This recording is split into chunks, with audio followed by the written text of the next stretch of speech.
Kabajamtoota hordoftoota chaanalii yuutuubii Mishiinarii Ayis nagaan bakka isin jirtan maratti isiniif haa ta'u.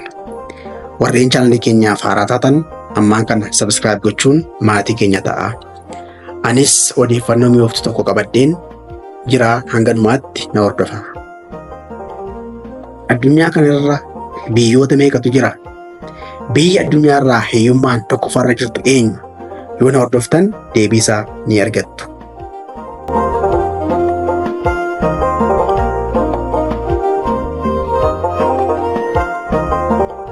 Yeroo ammaan kana biyyoota 195 fi alaabaa isaanii 195tu jira. Garuu dhaabbata mootummoota gamtoomaniin biyyoonni beekamtii qaban biyyoota 193 qofa.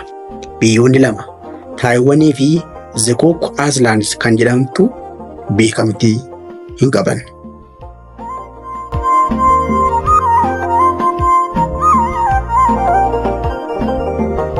Biyyoottan 195 jiran keessaa bara faranjootaa 2025 amma keessa jirru biyyi hiyyummaan tokkoffaarra jirtu biyya Afgaanistaan. GDP'n ishee kan waggaa doolaara Ameerikaa 434tti tilmaamama.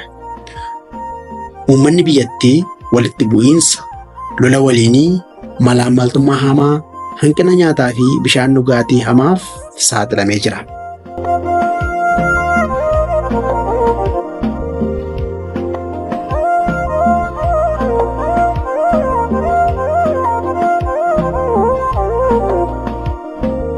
Bu'uuraaleen misoomaa manca'uu, sochiin investimentii fi hojii qonnaa dhabamuu akkasumas mootummaan giddugaleessaa biyyattii humna dhabuun jireenyi isaanii gargaarsa biyyoota alaa irratti hirkatee jira. Erga biyyattiin bara faranjootaa 2021 hidhattoota Taalibaniin to'atamte asitti gabaa addunyaarraa addaan baatee biyya jirtudha. Kabajamoo hordoftoota kiyya, odeeffannoo isin qabadde xumureera. Odeeffannoo biraan deebinee wal argina. Waan nu hordoftaniif galatoomaa. Horaa bulaa.